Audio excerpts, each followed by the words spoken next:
completely up to date. When a person gets moksha or mukti, liberation from this material world, it means their karma is finished. They have no more karma. Their karma is all wiped out by divine grace, which is the only way to get your karma wiped out. Otherwise, everything we do creates some future reaction. Every action, even every thought, creates a future reaction according to our desire. So there's prarabdha karma, or the karma that's coming into fruition in this lifetime, and then there's kriyamana karma, karmic seeds sown in this life. Whenever a person does something that's not devotional service, it creates more karmic reactions that go into the next life. Good or bad, doesn't matter.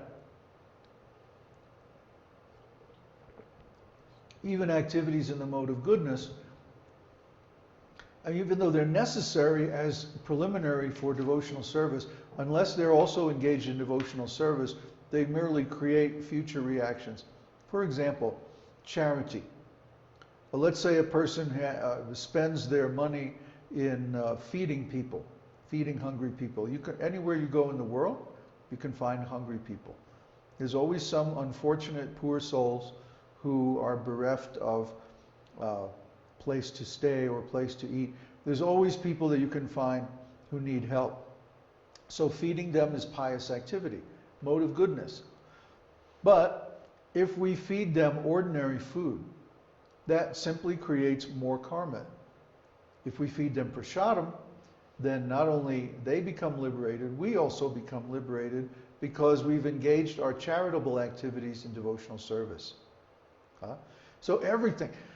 We can't avoid activities in the three modes of material nature because the material body needs all three modes to function.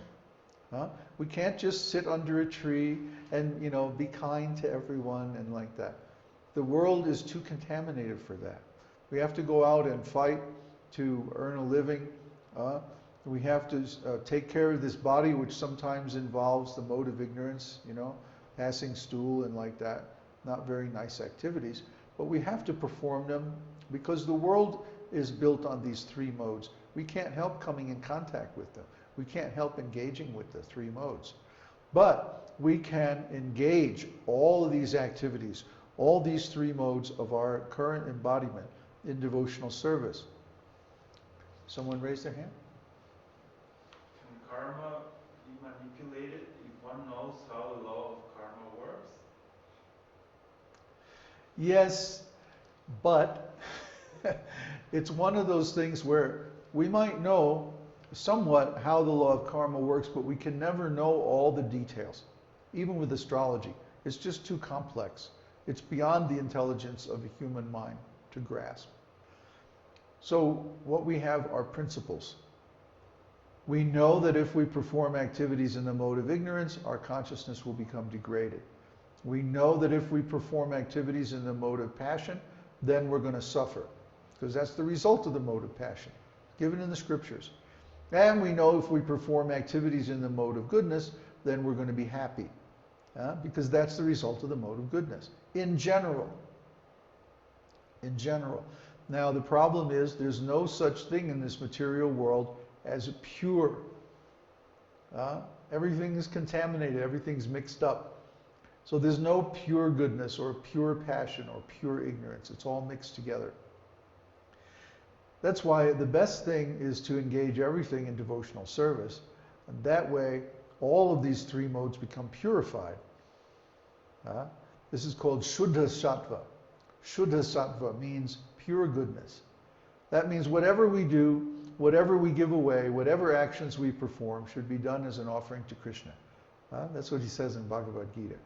Whatever you do, wherever you go, whatever you offer or give away should be done as an offering to me. That's what Krishna says. So animals and plant life are subject to the laws of karma? No. Animals and plants do not create new karma, kriyamana karma. They don't create, only human beings create kriyamana karma by their activities. Animals and plants are simply burning up the prarabdha karma that they have created in previous lifetimes.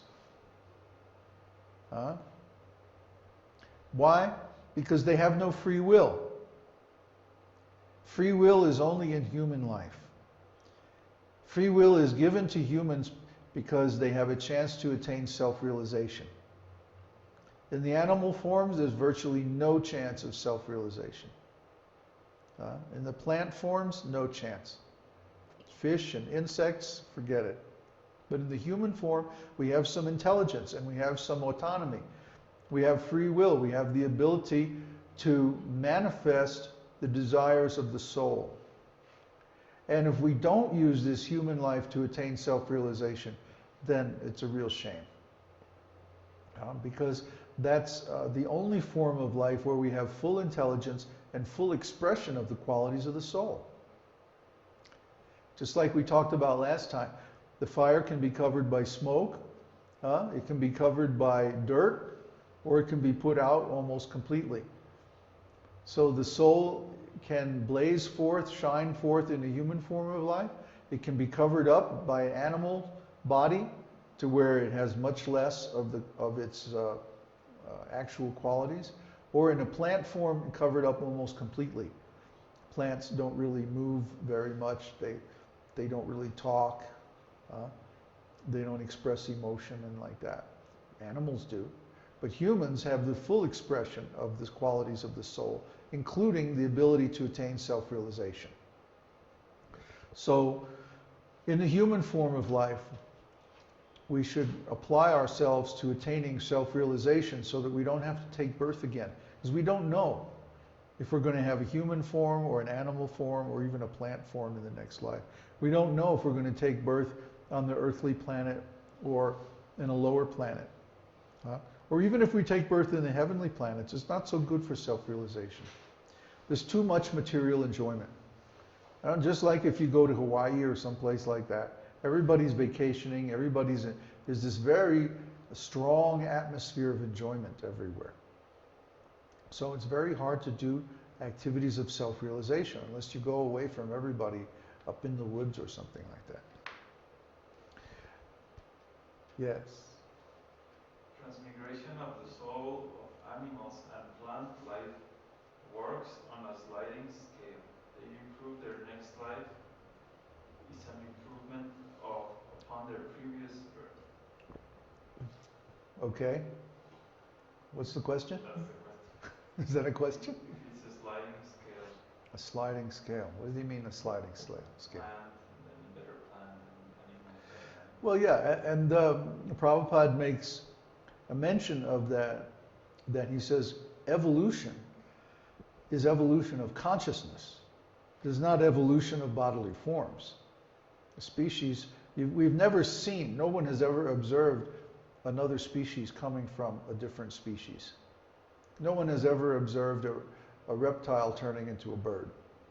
That's just a theory.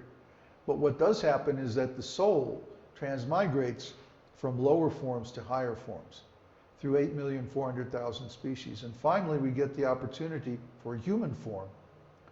And then we have to exercise that for self-realization. The animal forms, like I said, they're just burning up their prarabdha karma. They have no free will. But we have the ability to choose. Do I want to live in this material world? Or do I want to go to the spiritual world, which is my real home? So let's take the opportunity to get out. And let's also influence our astrology clients that they should engage their life in this way and get out. So now in the next section, the different types of karma are discussed. And he talks about the fixed signs, the movable signs, and the dual signs. You'll notice if you look at the chart that we gave last time about the signs, some of them are fixed, movable, or dual. Fixed signs, any planets that are in fixed signs, denote qualities that are very difficult to change, whether good or bad. These are engraved on the native's heart, so to speak.